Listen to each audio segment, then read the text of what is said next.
పిల్లలు కావాలనే మీ కలను నెరవేర్చుకోండి. మొదటి కన్సల్టేషన్, మొదటి స్కానింగ్ ఉచితం. వివరాల కొరకు హెగ్డే ఫెర్టిలిటీని సంప్రదించండి.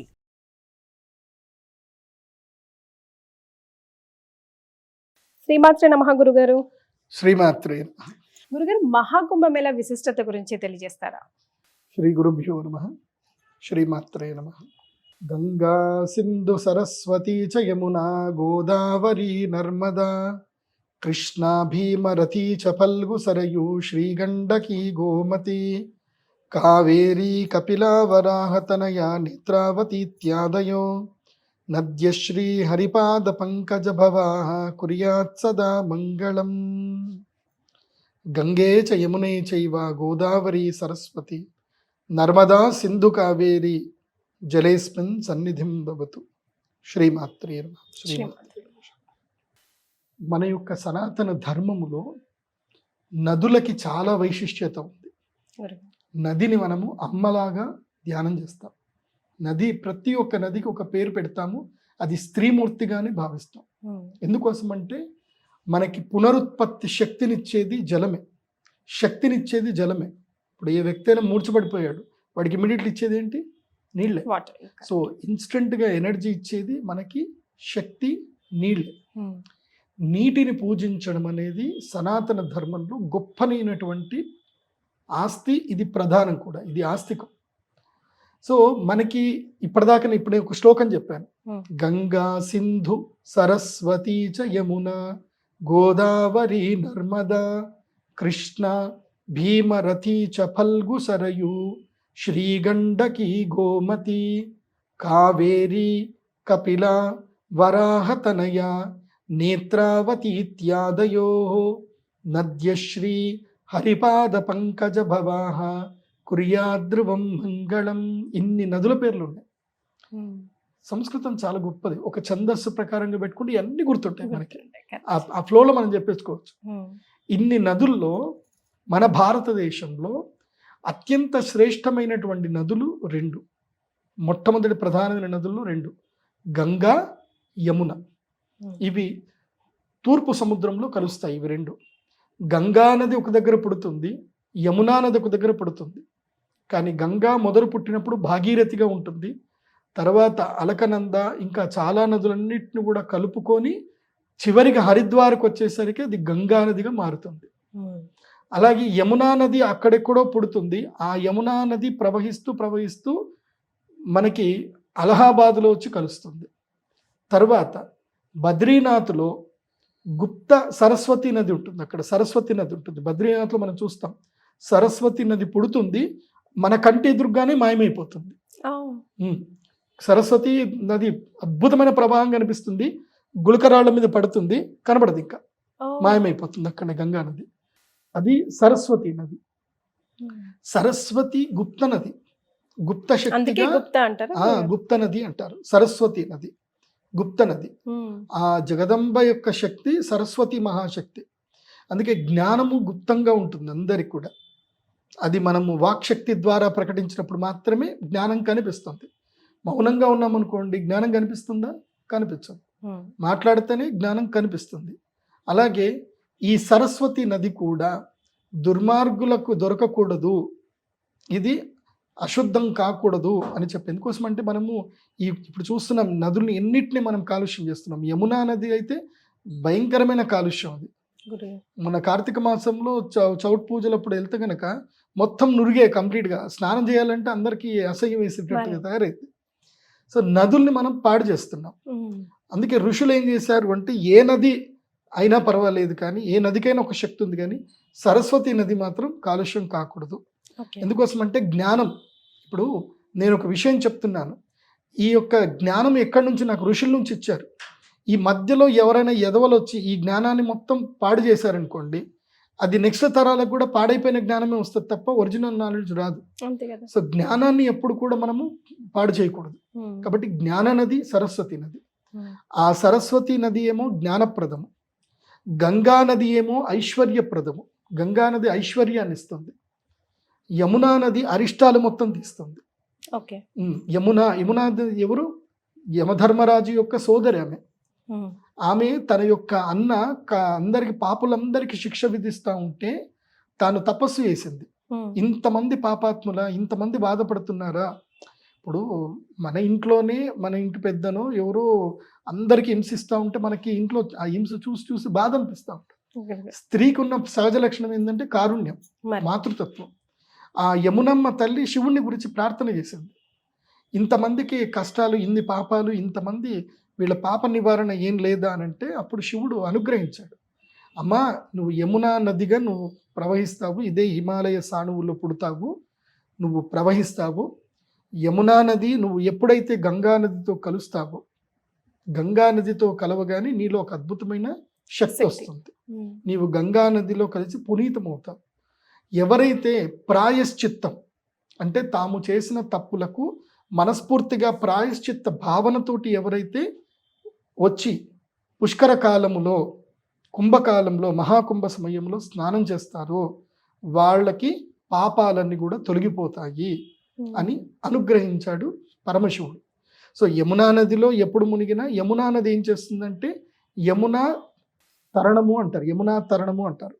యమునా తరణం అంటే అర్థం ఏంటంటే దాటిస్తుంది అని అర్థం. ఓకే. సో అందుకే యమునా పాపాలని దాటిస్తుంది, యమధర్మరాజు దగ్గరికి వెళ్ళనీయకుండా చేస్తుంది. సో యమధర్మరాజు దగ్గరికి వెళ్ళినా ఆ సమస్యలు రాకుండా, ఆ శిక్షలు పడకుండా యమునమ్మ కాపాడుతుంది అని అంటారు. అందుకే ఇప్పటికీ మీరు ఎక్కడికైనా వెళ్ళండి, గంగా జమున అని పేరు పెట్టుకుంటారు. అక్కడ మీరు నార్త్ ఇండియాలో చూస్తే జమున జమున అంటారు, యమున కదా జమున అంటారు. వాస్తవంగా యమున, ఆమె జమున జమున అని పిలుస్తారు. సో గంగా, యమున, సరస్వతి ఈ 3 నదులు సంగమంలో కలుస్తాయి. ఎక్కడ అంటే అలహాబాద్ ప్రయాగ క్షేత్రంలో కలుస్తాయి. ఈ ప్రయాగ క్షేత్రానికి ఉన్న గొప్ప గుణం ఏంటి అనేది ఫస్ట్ మనం తెలుసుకోవాలి. మనందరికీ తెలిసిన విషయం ఏంటంటే సముద్ర మంథనం జరిగింది. ఏది దేవతలు రాక్షసులు కలిసి సముద్ర మథనం చేశారు. క్షీరసాగర మథనం చేసినప్పుడు అమృతం వచ్చింది. ఈ అమృతం వచ్చినప్పుడు గొడవ పెట్టుకున్నారు, యుద్ధం చేసుకోవడానికి గొడవ పెట్టుకున్నారు. ఎప్పుడైతే ఈ అమృత సాగర మథనం జరిగినప్పుడు, గొడవ జరిగినప్పుడు ఆ అమృతం యొక్క బొట్లు ఏవైతే ఉంటాయి, అమృతము కొన్ని ఏవైతే కనుక చినుకులు, అమృతం చినుకులు అంటారు, లేదంటే అమృత బొట్లు, అమృతం పడింది భూమి మీద 4 చోట్ల పడింది. ఆ 4 చోట్ల ఎక్కడ అంటే మొట్టమొదటిగా ప్రయాగలో పడింది. ఈ ప్రయాగ అలహాబాద్ క్షేత్రంలో ప్రయాగలో పడింది. ఈ ప్రయాగలో పడ్డ తర్వాత ఇక్కడ ఈ యొక్క క్షేత్రానికి ఒక గొప్పతనం వచ్చింది. నెక్స్ట్ ఎక్కడ పడింది అని అంటే బద్రీనాథ్లో పడింది. ఆ బద్రీనాథ్ క్షేత్రానికి కూడా అదే యొక్క పుణ్యఫలం అక్కడ లభించింది. తర్వాత హరిద్వార్లో పడింది, హరిద్వార్లోనూ అదే శక్తి. తర్వాత కాశీలో పడింది, కాశీలో కూడా అదే శక్తి. ఈ 4 ప్రదేశంలో పడ్డం వలన, అదేవిధంగా ఇంకొక ఇదేమంటారు అంటే గౌతమి తటములో అంటే నాసిక్లో కూడా పడింది. అందుకే నాసిక్ త్రయంబకేశ్వర్లోనూ కుంభమేళ చేస్తారు. తర్వాత ఉజ్జయిన్లో కూడా ఒక బొట్టు పడిందని అంటారు. కాబట్టి ఉజ్జయిన్లో అమృతం పడింది కాబట్టి ఉజ్జయిన్లో కూడా మహాకుంభమేళ చేస్తారు. ఇది 2028లో వస్తుంది ఉజ్జయిన్ కుంభం. తర్వాత ఇక్కడ ఇది మహాప్రయాగలో, ఈ ప్రయాగలో ఇక్కడ ఒక అమృతం యొక్క బొట్టు పడింది అంటారు. తర్వాత హరిద్వార్లో ఒకటి పడిందని అంటారు. ఈ 4 ప్రదేశంలో పడ్డ మూలాన ఈ 4 ప్రదేశంలో మాత్రమే కుంభమేళాలు రెగ్యులర్గా నిర్వహిస్తూ ఉంటారు. ఈ కుంభమేళాలు నిర్వహించే పద్ధతిలో ఒక్కొక్క శాస్త్ర పద్ధతుల్లో, ముఖ్యంగా జ్యోతిష్ శాస్త్ర పద్ధతిగా ఈ యొక్క గ్రహ సంయుతి అనేది ఉండాలి. గ్రహ సంయుతి అంటే ఒక కుండలి ఒక రకమైన ప్లానెటరీ పొజిషన్ కలిసి రావాలి. అలా కలిసి వచ్చినప్పుడు మాత్రమే కుంభమేళ అనేది జరుగుతుంది. ఎప్పుడైతే వృషభ రాశి లోపలికి గురుగ్రహము ప్రవేశిస్తాడో, మకర రాశి లోపలికి సూర్యుడు ప్రవేశిస్తాడు. సూర్యుడు మకర సంక్రమణం అంటే మనకు సంక్రాంతి అంటే జనవరి 13 ఆ టైంకి గురుగ్రహము వృషభ రాశి లోపలికి అడుగు పెట్టాలి. గురుగ్రహం వృషభ రాశిలో అడుగు పెట్టాలంటే 12 ఏళ్ళు పడుతుంది. ప్రతి 12 ఏళ్ళకు ఒకసారి గురుగ్రహము వృషభ రాశి లోపల అడుగు పెడతాడు. అప్పుడు మకర రాశి లోపలికి సూర్యుడు అడుగు పెట్టినప్పుడు కుంభమేళ జరుగుతుంది. ఇది పూర్ణ కుంభ, అర్ధ కుంభమేళ, మహాకుంభమేళ అని ఉంటుంది. సో 12 సంవత్సరాలకు ఒకసారి వచ్చేది ఏంటంటే కుంభమేళ. వృషభ రాశిలో గురుగ్రహం వస్తాడు. వృషభ రాశిలో గురుగ్రహం వచ్చి తర్వాత మకర రాశిలో సూర్యుడు వచ్చి కుంభరాశిలో శని వస్తాడు. 30 సంవత్సరాలకు ఒకసారి కుంభరాశి లోపలికి శని వస్తాడు. అంటే వృషభ రాశి లోపలికి గురువు, తర్వాత అదే టైంకి ఎగ్జాక్ట్గా మా కుంభరాశి లోపలికి శనిగ్రహం. అలా జరిగినప్పుడే దాన్ని మహాకుంభమేళ అంటారు. ఓ సో ఈ మహాకుంభమేళము ప్రతి ఒక్క మనిషి జీవిత కాలములో ఒకసారి రావచ్చు, రాకపోవచ్చు కూడా. మహాకుంభ అంటే అన్ని కుంభమేళాలకు ఇది రాజు అని అర్థం. అందుకే ప్రయాగరాజ్లో మాత్రమే చేస్తారు మహాకుంభమేళ. ఎందుకోసం అంటే ప్రయాగ రాజ్ అంటారు. ఏమంటారు? రాజ్. రాజ్ అంటే అర్థం ఏంది? అన్నిటికన్నా గొప్పది. తీర్థరాజం అని కూడా అంటారు. ఎందుకోసం అంటే బ్రహ్మదేవుడు యాగములు చేసినది ఇక్కడనే. ఈ యొక్క ఏవైతే నదీత్రయ కూటం ఏదైతుందో, సంగమం ఏదైతుందో, ఈ గంగా యమున సరస్వతి నది సంగమ స్థలంలోనే ఆ యొక్క బ్రహ్మదేవుడు యజ్ఞములు చేశాడు. ఈ సృష్టి యజ్ఞం చేసింది అక్కడ. కాబట్టి అక్కడనే ఈ యొక్క మహాకుంభమేళ జరగాలి అని నిర్ణయించబడింది. ఆ నిర్ణయించిన తర్వాత సనాతన ధర్మ సంరక్షణ గురించి చెప్పి 4 అఖాడాలకి బాధ్యత ఇవ్వడం జరిగింది. ఆ 4 అఖాడాలు ఇప్పటికీ ప్రయాగరాజ్లో ఉంటాయి. అవి అఖాడాలు. ఇవి ఇప్పుడు కాదు, కొన్ని వేల సంవత్సరాల క్రితం నుంచి ఈ ధర్మం ఎప్పటి నుంచి ఉందో, రామాయణ కాలము నుంచే మహాభారతంలో ఉంది, రామాయణంలో ఉంది. అప్పటి నుంచి ఈ అఖాడాలు ఉన్నాయి అక్కడ. వీళ్ళు సనాతన ధర్మ రక్షకులు అఖాడాలు. ఈ 4 అఖాడాలు ఉంటాయి. నాకు ఆ పేర్లు సరిగ్గా గుర్తులేదు. సో ఆ 4 అఖాడాలకు సంబంధించిన వాళ్ళల్లోనే వాళ్ళు ఏం చేస్తారు అంటే, దీంట్లో నాగసాధువులు ఉంటారు. ఈ నాగసాధువులు ఏం చేస్తారు అంటే ఎప్పుడు తపస్సు చేస్తూ ఉంటారు. వాళ్ళు శస్త్రము శాస్త్రం రెండింటిని అభ్యసిస్తారు. ఏంటి? శస్త్రము శాస్త్రం. ఇప్పుడు మామూలుగా మన యొక్క కోస్తా జిల్లాలో కానీ ఇక్కడ కానీ వేద పండితులు కనుక చూస్తే వేదం శాస్త్రం మాత్రమే నేర్చుకుంటారు, శస్త్రం నేర్చుకోరు. అంటే ఆయుధం ఎలా తిప్పాలి రాదు. అక్కడ అట్లా కాదు, శాస్త్రము ఉంటుంది, శస్త్రము ఉంటుంది. నాగసాధువులు ఆయుధము తిప్పితే వాళ్ళకి ఒక 1000 మందిని గంటలో ఈజీగా చంపేస్తారు. వాళ్ళకి యుద్ధం చేయాల్సిన పరిస్థితి వస్తే అసలు వాళ్ళు ఏమైనా కేర్ చేయరు. వాళ్ళు కిరాతకంగా చంపుతారు.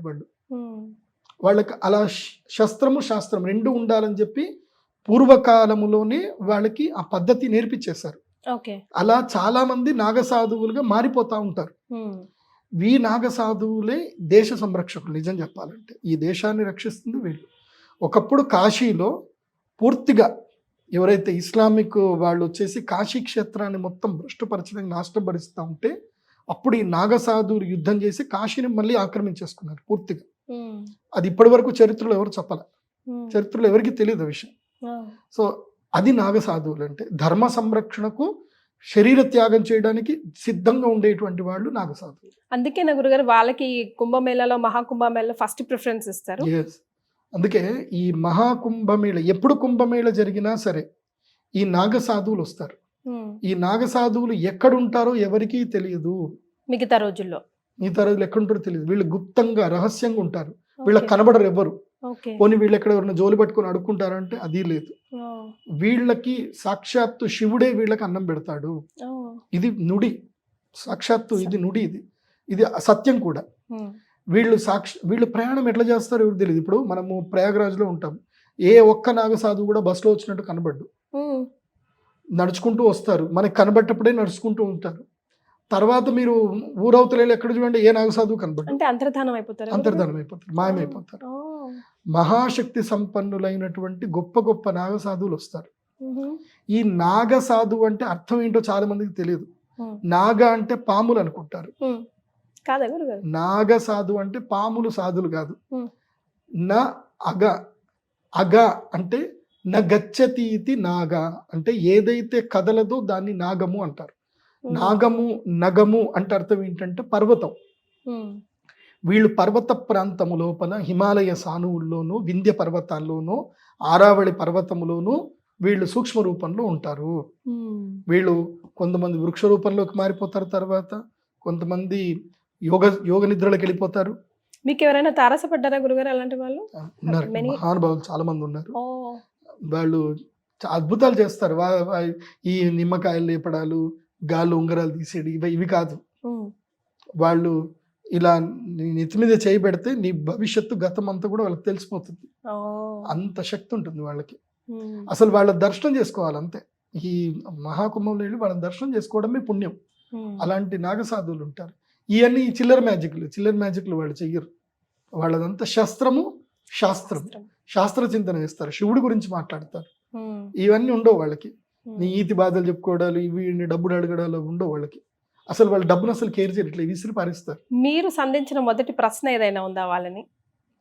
మీకు వాళ్ళని చూడంగానే అడగాలి అనిపించి అడిగి ఏముంది, జీవితం అంటే ఏంటి అని అడిగారా మీరు? ఓకే, అడిగితే నేనేంటి, నా జీవితం ఏంటి, నా కారణం ఏంది అని అడిగా. You got the answer? నాకు ఆన్సర్ వచ్చింది. నాకు ఈ రుద్రశూలం కూడా ఇచ్చారు.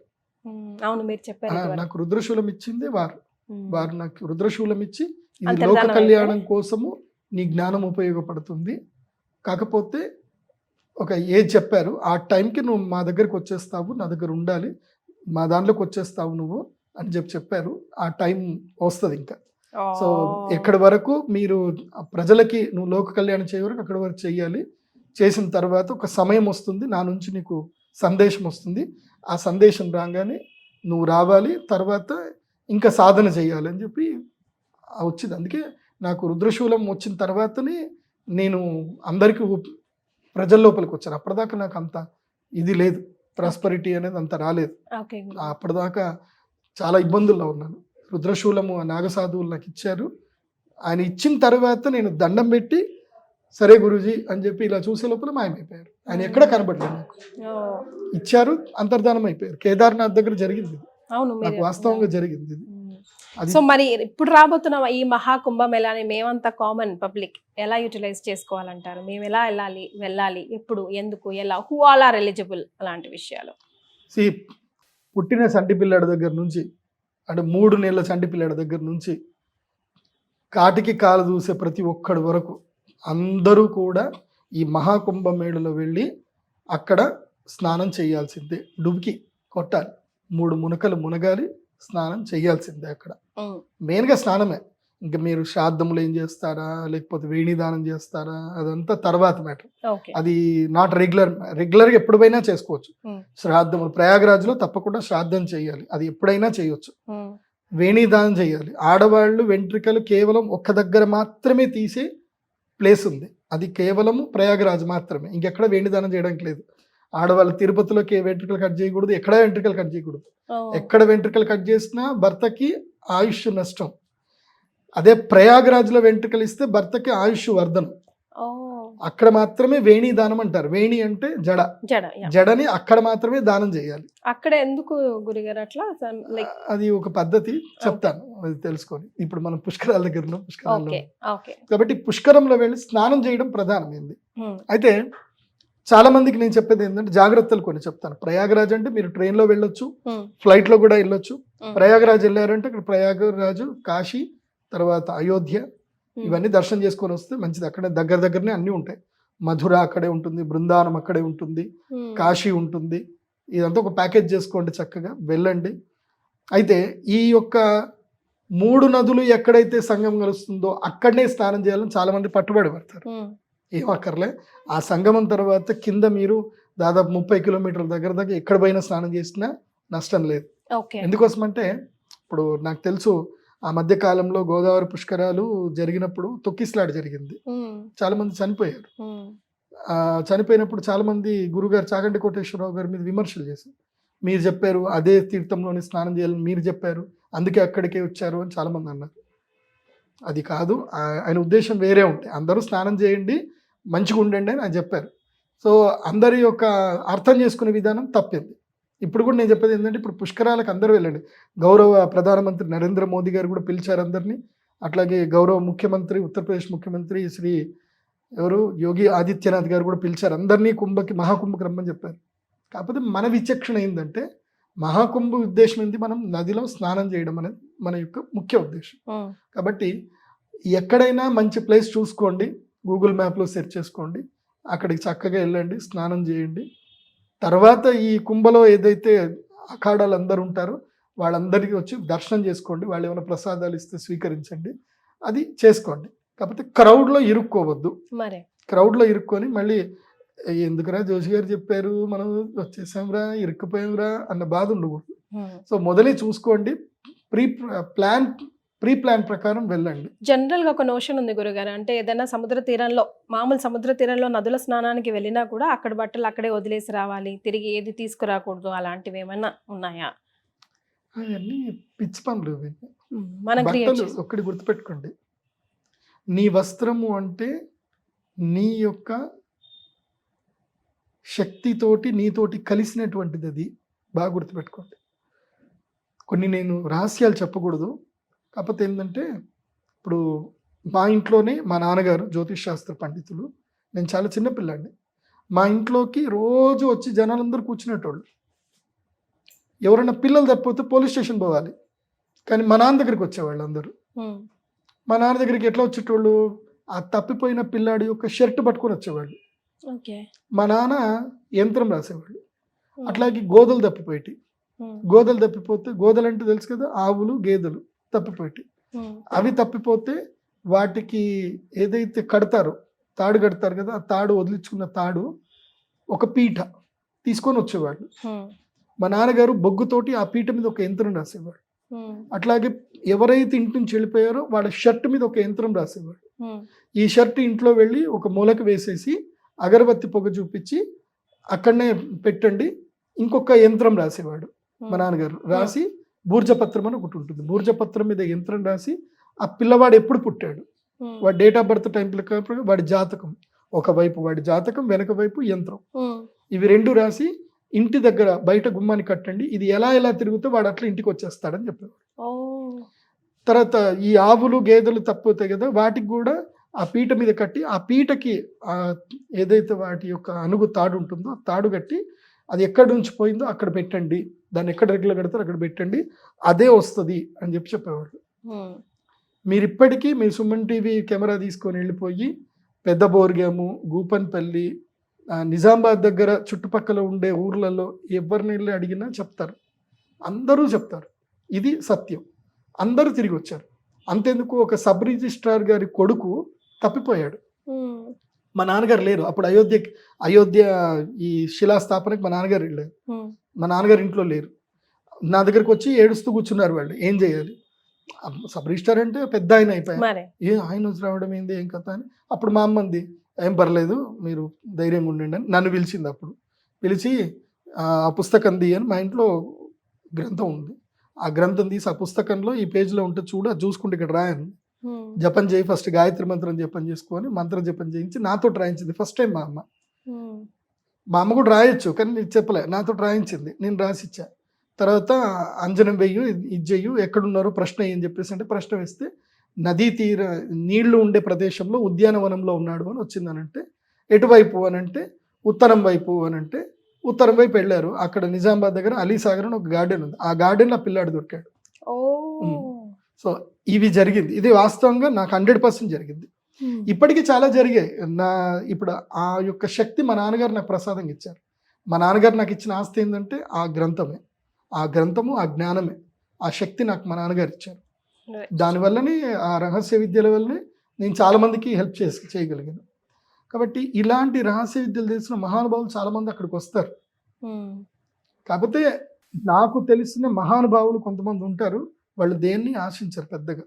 వాళ్ళు మీకు ధర్మం ఎలా కాపాడాలి అని మీకు ఏమైనా ఆర్డర్లు చేస్తారు, ఆ ఆర్డర్లు ఫాలో అవ్వండి. ఏదైనా గుడి కట్టు అని చెప్తే గుడి కట్టాల్సిందే, ఏదైనా ఈ పని చెయ్యు, ఇంతమందికి అన్నం పెట్టు అంటే అన్నం పెట్టాలి, ఇట్లా చేయాల్సి వస్తుంది, తప్పదు. సో అలా మహాకుంభకి వెళ్ళండి, అందరూ స్నానం చేయండి, అక్కడ నుంచి అన్ని దర్శనం చేసుకుంటూ రండి, అంతా మేలు జరుగుతుంది. గురుగారు ఎప్పటి నుంచి ఎప్పటి వరకు ఉంటుంది ఇది మహాకుంభమేళ? ఎప్పుడు ప్రారంభమవుతుంది అని అంటే పుష్య పౌర్ణమి రోజు, అంటే జనవరి 13వ తారీఖు 2025 పుష్య పౌర్ణమి రోజు ప్రారంభమవుతుంది. ఆ రోజు ప్రప్రథమంగా నాగసాధువులు బ్రహ్మ ముహూర్తము లోపల నాగసాధువులు మొదలు సంకల్పము, హారతి అన్ని ఇచ్చి నాగసాధువులందరూ దిగుతారు, వాళ్ళ ఆయుధాలతోటి వాళ్ళు దిగుతారు. దిగి వాళ్ళందరూ స్నానం చేసిన తర్వాత వాళ్ళు ఆజ్ఞ ఇస్తారు, ఇప్పుడు చేయండి అని. అప్పుడు మనం అందరం వెళ్ళి, నార్మల్ జనాలందరూ వెళ్ళి స్నానం చేయాలి. మొదలు అఖాడా వాళ్ళు స్నానం చేస్తారు. ఎందుకోసమంటే వాళ్ళ యొక్క తపశక్తిని ఆ నీళ్ల లోపల వదులుతారు వాళ్ళు, మనందరి కోసమని వాళ్ళ తపశక్తిని ఇస్తారు అక్కడ. ఆ తర్వాత మనము దిగి స్నానం చేయడము. పుష్య ఇక్కడ స్నానం చేయాల్సింది 5 సార్లు స్నానం చేయాలి రూల్ ప్రకారం. 5 సార్లు ఈ డుబ్కీలు కొట్టాలి తప్పకుండా. అందులోపల మీ శక్తి కొలదు, ఒకసారి కొట్టినా చాలు. 5 సార్లు మునగాలంటున్నారా లేకపోతే 5 different times? 5 different times. Okay. So ఇది మహాకుంభమేళంలో 5 ఈవెంట్స్ ఉంటాయి. అందులోపల పుష్య పౌర్ణమి జనవరి 13వ తారీఖు, తర్వాత జనవరి 14 మకర సంక్రమణం, మళ్ళీ నెక్స్ట్ డే మకర సంక్రమణం, మకర రాశి లోపలికి సూర్యుడు అడుగుపెట్టినప్పుడు, తర్వాత వసంత పంచమి, తర్వాత రథసప్తమి, ఆ తర్వాత వచ్చేటువంటి శివరాత్రి, ఓకే, మాఘ అమావాస్య. సో ఈ 5 సార్లును మునగాలి తప్పకుండా. అందుకే నాగసాధులు అక్కడే ఉంటారు, వాళ్ళు ఇంకా జరగరు. ఇంకా అఖాడాలు అందరు టెంట్లు వేసుకుని ఉంటారు. వీళ్ళు 45 రోజులు అక్కడే ఉంటారు. జనవరి 13 నుంచి ఫిబ్రవరి 28 దాకా అక్కడే ఉంటారు. పోయినసారి 2019లో కుంభమేళ జరిగినప్పుడు అది పూర్ణ కుంభమేళ. పూర్ణ కుంభమేళ జరిగినప్పుడు ఎంతమంది వచ్చారు తెలుసా? ఇడి హ్యావ్ ఎనీ ఐడియా? 30 కోట్ల మంది జనాలు వచ్చారు. లైక్ ఆల్మోస్ట్ ఇండియా 30 కోట్ల మంది. ఒక దేశం, వేరే దేశాలు భారతదేశంలో ఉన్న 150 కోట్లు అనుకుంటే ఇప్పుడు 50 కోట్ల మంది వస్తారు. అంటే సగానికి సగం భారతదేశం అక్కడికి వస్తుంది. ఇప్పుడు ఉత్తరప్రదేశ్లో జరిగే ఈ వరల్డ్లో అతి పెద్ద ఈవెంట్ ఇది. మొత్తం ప్రపంచంలోనే జరిగే చాలా పెద్ద ఈవెంట్ ఇది. వరల్డ్ వైడ్గా ఎవరెవరు ఎక్కడున్నా వాళ్ళు వస్తారు. చాలా పెద్ద ఈవెంట్. కాబట్టి ప్లాన్గా వెళ్ళండి. లెస్ లగేజ్, చాలా తక్కువ లగేజ్, అలా వెళ్ళి ఇలా వచ్చేసేయాలి. మరీ లగేజ్లు పట్టుకొని తిరిగి అట్లా వద్దు. ఈజీ గో ఈజీ రా, అంతే. అయితే ఇందాక మీరు అడిగారు బట్టలు వదిలేయొద్దని. యాక్చువల్లీ బట్టలు ఎందుకు వదిలేయొద్దు అనేది ఇప్పుడు అదే చెప్తున్నా మీకు. ఆ బట్టలతోటే వాళ్ళని మేము రాబట్టే వాళ్ళం. అదే బట్టలు దుర్మార్గుల చేత పడితే జీవితాలు నష్టం అవుతాయి. కాబట్టి మీరు ఇంకోటి, అది తప్పు కూడా. ఎక్కడ పడితే అక్కడ చెత్త అట్లా పాడేయకూడదు. ఇప్పుడు అయ్యప్ప దీక్షలు చేస్తారు, అక్కడనే వాళ్ళ పంచలు అవన్నీ కూడా పాడేసి వస్తున్నారు. తప్పు చేయకూడదు అట్లా. మనం ఎప్పుడు కూడా ప్రకృతికి హాని చేయకూడదు. కాలుష్యముని మనం ఎప్పుడు పెంచకూడదు. గుర్తుపెట్టుకోండి. మీరు ఇంటికి రండి, మీ బట్టలు అక్కడ ఉన్నవి మడత పెట్టండి, లేదంటే ఆరేయండి. ఆరేసిన తర్వాత ఇంటికి తెచ్చుకోండి. తెచ్చుకున్న తర్వాత మీకు ఇష్టం ఉంటే ఆ బట్టలు వేసుకోండి, లేకపోతే వాటిని కాల్చేయండి. కానీ వేరే వాళ్ళు ఎవరికి ఇవ్వకూడదు. వాస్తవంగా చెప్పాలంటే మనము వేసుకున్న వస్త్రాలు ఉతకకుండా ఎవరి చేతికి ఇవ్వకూడదు. ఉతికిన తర్వాత నువ్వు ఎవరికైనా దానం చేయాలనుకుంటే ఉతికిన తర్వాత, ఉతకకుండా ఎవరికి దానం చేయకూడదు. ఉతికిన తర్వాత కూడా దాంట్లో ఉన్న మీ మాలిక్యూల్స్ ఏవైతే డెడ్ అవ్వాలి. ఒక 15 రోజులైనా ఆగిన తర్వాత ఇవ్వాలి. నేనైతే ఇవ్వద్దని చెప్తాను. నేను మెయిన్ ఇప్పుడు నాకు శాస్త్రం తెలుసు కాబట్టి, స్త్రీలు చాలా పెద్ద తప్పు చేస్తారు. ఇది ప్రత్యేకంగా చెప్తున్నాను, దీంట్లో కాకుండా గుర్తుపెట్టుకోండి. స్త్రీలు ఈ మెన్స్ట్రువల్ ప్యాడ్స్ అన్ని కూడా ఇష్టం వచ్చినట్టుగా పాడేస్తారు.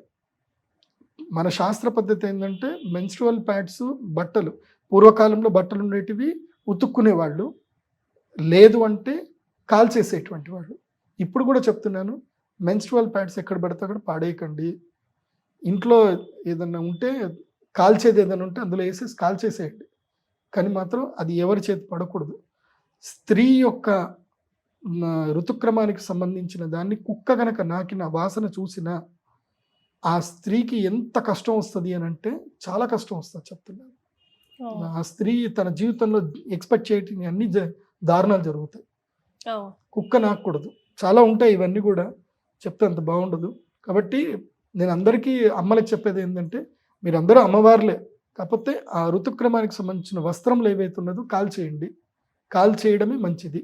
దాన్ని ఎక్కడో చెత్తబుట్లో పాడేయడం, నాకు సంబంధం లేదు కానీ డస్ట్బిన్లో పాడేయడం మాత్రం దయచేసి చేయకండి. అది దుర్మార్గుల చేతిలో పెడితే మీ జీవితాలు పాడైతాయి. Such a valuable information, Gurugaru. Srimatri Namaha. శ్రీమాత్రి.